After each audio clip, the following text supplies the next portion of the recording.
Patricia Gras. Welcome to Passion Time.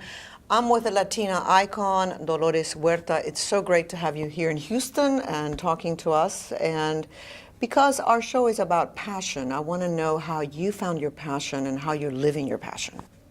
Well, I think I was very lucky that I had the good fortune to meet this gentleman named Fred Ross Sr.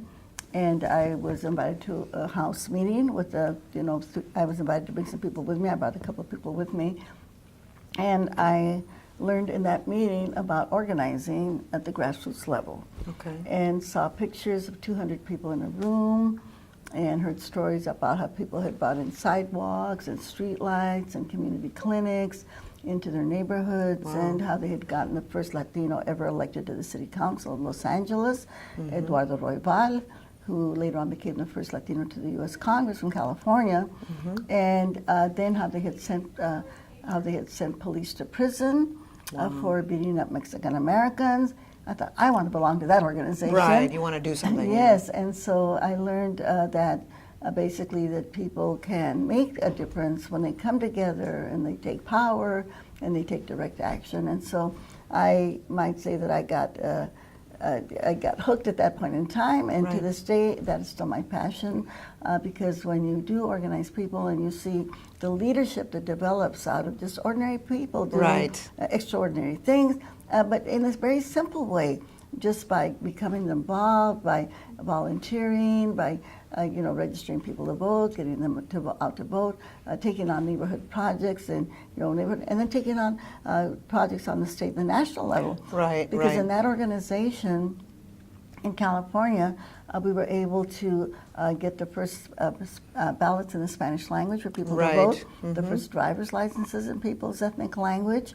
A big law that we passed was to take away the requirement that you had to be a citizen to get public assistance. And now we have millions of Latinos and other people that are getting their under the Affordable Care Act, that are getting health care without being U.S. citizens. So these are like major, later on with the United Farmworkers, using that very same system of organizing at the grassroots level. Cesar Chavez and I organized the United Farmworkers, and again changed other major laws, giving farm workers the right to organize, and getting unemployment insurance for farm workers, disability insurance for farm workers. I don't think Texas has those laws to this day. Texas, little right to organize. And then, of course, when we passed the amnesty bill in 1986, which probably about 5 million people got their legalization, including 1,400,000 farm workers. So these are the major pieces of achievements. Achievements, and through legislation that we were able to pass. Now, let's talk. We know a lot about your past, and you've received the Medal of Freedom, and there's so many awards that we can't mention them here. But I want to know about your foundation now, because you're still working hard, and your foundation is doing a lot of great work. So tell me about what your focus is. Well, we're kind of doing the same thing that we did in the United Farmworkers. We're organizing communities. We hire organizers, we train them, we send them into a community, and then they have to meet with 200 people. Minimum. Each organizer has to meet with 200 people in their homes. They meet with them in their homes, and we talk about the issues that they're having in their community. We talk about the solutions that need to be, brought to the table, and then they have to volunteer to see how they're going to solve the problems. And in the doing so, then they become great leaders, because they develop the leadership by actually doing the work. And so it's really building a big volunteer base, and it's really amazing that type of grassroots organizing that Cesar Chavez and I learned way back in the 50s from this great gentleman named Fred Ross Sr. that still works. Now, the grassroots organizing seems to be the focus of the foundation, but what are the issues that you're particularly focusing on right now? What do you really care strongly about right now? Well, the wonderful thing about having a large base of volunteers and people that are participating is that you can actually tackle more than one issue at a time. So we have our major focus right now in our area is on education. And one of the reasons is because we have so many of our Latino and African American children that are being pushed out of the schools. That's right. And this is happening all over the country. But it was very, we might say, visible in the area that we're working on. So, but the way that we started was by organizing the parents. And so Okay. in our first parents' conference that we had 155 parents. And then they started telling the stories of what was happening to their children. And so then we have formed parent committees at these different school districts. And then we're taking on the school boards and, and challenging some of the policies and the practices that they're doing. And in fact, our current high school district, which is in Bakersfield, California, that's where I live and where we're organizing, that's the biggest high school district in the state, and we've actually filed a lawsuit against them because of the racial disparities in terms of the suspensions and expulsions of our children. You talked about when you meet together, you come up with the problems and then you figure out solutions. How do you find the solutions? Are they coming from the people, from the parents themselves, or do you already come with some experience as to what works and what doesn't work? Well, primarily, you get the problems from the people themselves, and then they are also very good At being coming able- up with solutions? At deciding what it is. And I'll give you a couple of examples. One of our committees, they didn't have a gymnasium at their school, so they met with the principal of the school and said, okay, what do we have to do? We don't have a fence around the school because some of the children, this is at rural areas, could wander off, and one little girl did wander off, and they didn't have a gymnasium, and the air quality is so bad there that sometimes the kids couldn't go out for recess at all. So they talked about the issue, and they said, okay, well, why don't we pass a bond issue? And so they were able to build a brand new gymnasium Wow. at their middle school. And in fact, it's such a wonderful gymnasium that this is like a little town called Weed Patch, Oh where my the Grapes of Wrath was filmed, actually That's filmed. great. And it's such a wonderful, beautiful gymnasium that actually from the city of Bakersfield, they actually sent some of their teams down there to Wow. go practice their basketball, et cetera. But they did it all on their own, and this is what makes it all so beautiful. What do you see as your greatest achievement with the foundation so far? And you have ways to go still, right? There's a lot more you want to do. Well, I think our civic engagement work has been because the whole idea is to develop leadership, right? Okay. And so of the residents, of the people that we have been working with, many of them have gotten themselves elected to school boards. Wow. So they sit on school boards, they sit on water boards, they sit on recreation boards, they sit on city councils.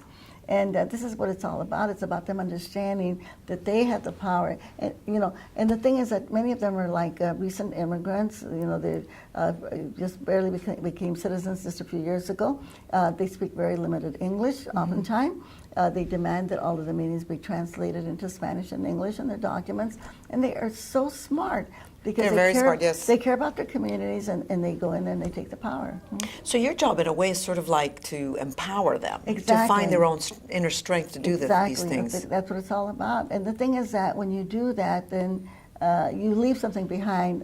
Unfortunately, there's a lot of these programs. They'll come in, they'll bring in a ton of money, and they'll do a particular project, but then the money's gone and then there's nothing left behind. And the way that we organize is that we develop the leaders in the community so that they can then enhance and also empower other people in the community.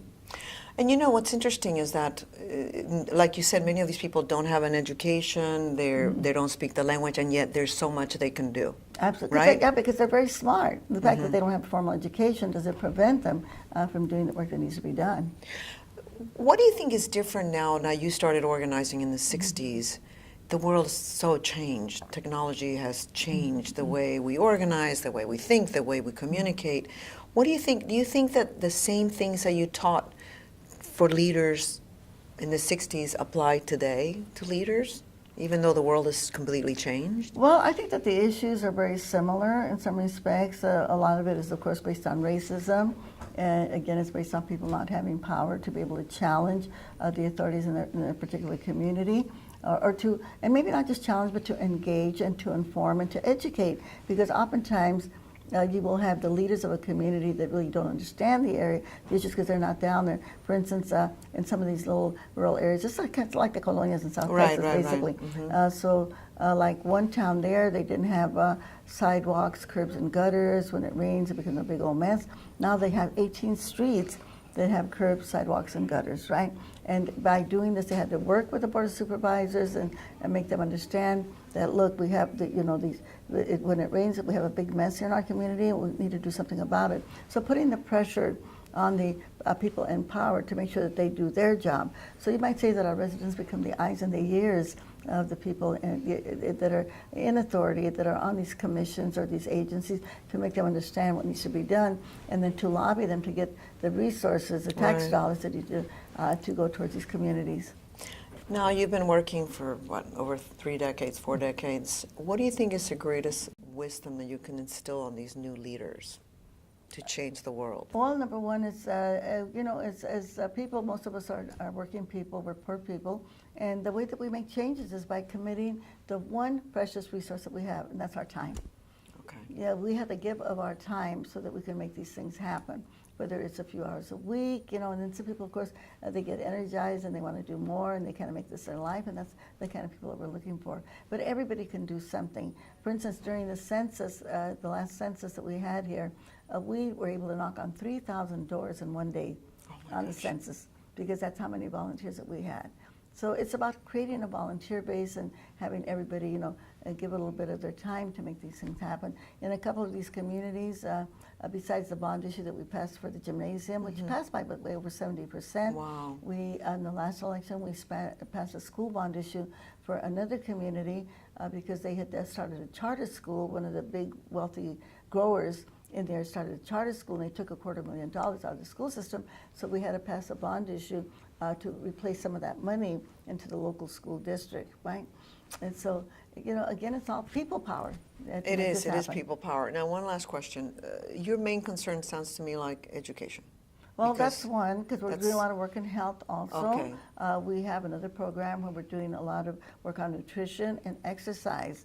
Wow. We had a cumbia bike ride where we had 77 people on bicycles. Wow, that's people that hadn't great. ridden bikes in years. Oh my gosh. And then we're doing what they call a walking school bus, where the kids, instead of getting a ride to school, that they made like these cardboard cutouts of a school bus, and then they carry the cardboard cutout of the yellow school bus, but then they walk to school. But they walk in a group with parents there with them, and some of the school personnel also. And this is, again, to get the kids doing school exercise. And then another project that we have is getting, and we're not there yet, but we're working on our school districts to open up the gates, okay? We have these schools, they have the facilities, they have the play equipment. Open it up after school so that the parents and the children could take advantage of the space that they have, especially when you have a space like places like Houston where you don't have a lot of green spaces. Then our schools can be those facilities where parents and children can use these facilities again to do more exercise and to be more engaged. Dolores, how do we get involved in your foundation? Can anybody around the country get involved in the foundation? How does it work? Well, they can get involved by contributing to our foundation. We're on the web, it's doloreshuerta.org. Okay. We have a youth program also, by the way. We painted murals that cover the graffiti and in the different places that we're working. And then we do youth programs also in terms of teen pregnancy prevention, leadership development, and we also have a camping program where we take the kids up to the sequoias, up to the mountains, so they can learn about the environment, about forest restoration, how we keep our rivers clean, planting the willows, and et cetera. And so we have and then we also have an LGBT program also, LGBTQ. Okay. Then, of course, we're also involved in the immigration reform issue. Right. I was just in Washington at the Supreme Court when we had the big rallies last week to, hoping that the Supreme Court will give us a good decision on DAPA and DACA. So we do a lot. And then we're also doing some work on our civic engagement. In fact, today, we're filing a lawsuit on against our Board of Supervisors because we should have had another supervisorial district, like we call commissioners here. We call them supervisors, that we were denied because of the way they drew the lines for the district. So today we're filing a lawsuit together with the Mexican American Legal Defense Fund.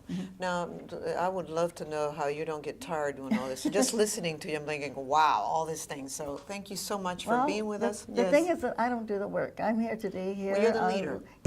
I'm here today day. The motivator. Let's just say I'm sharing my experiences that I've had. Right. My executive director is my younger daughter, Camila Chavez. She's the executive director. But all of these different projects that we're working on are done by our volunteers, the people that we organize. Wonderful, but they want to work for you. So thank you so much, Ms. Huerta. It's an honor to have you here in Houston and on Passion Time. Thank you. So connect with the foundation and see if you can help out and donate. And I'll see you next time on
Yo sé que tú puedes, que tú eres capaz.